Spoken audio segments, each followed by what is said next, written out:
Hi friends, চলে আসলাম একটা video নিয়ে পার্ট 2। এই যে কুমড়ো লাউয়ের যে চারাটা আমি এনেছিলাম, ফার্স্টে তো ভিডিও দেখালাম আমি বাঁধাকপি চারা লাগালাম। তো এটাকে ডাইরেক্ট মাটিতে, এটা আমার কোনো ছাদ বাগান নয়, এটা মাটিতে ডাইরেক্ট আমি এটাকে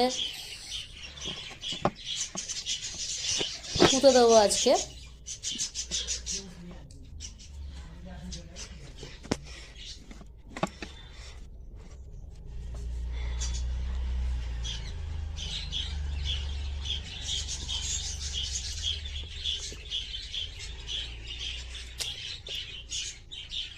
এটাকেও সেম হিউমিক অ্যাসিড গুলে দিয়ে দেবো, যাতে এটাও নিচে ভালো রুট ডেভেলপড হয়।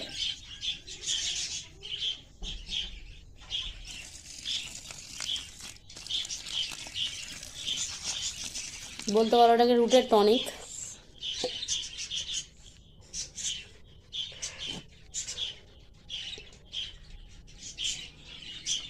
আরেকটা জিনিস দেবো, দেখো এই নেট। এইটা দেওয়ার কারণ হচ্ছে নিচে, এটা যেহেতু নিচে একদম গ্রাউন্ড ফ্লোর, তো বড় বড় ইঁদুর আছে।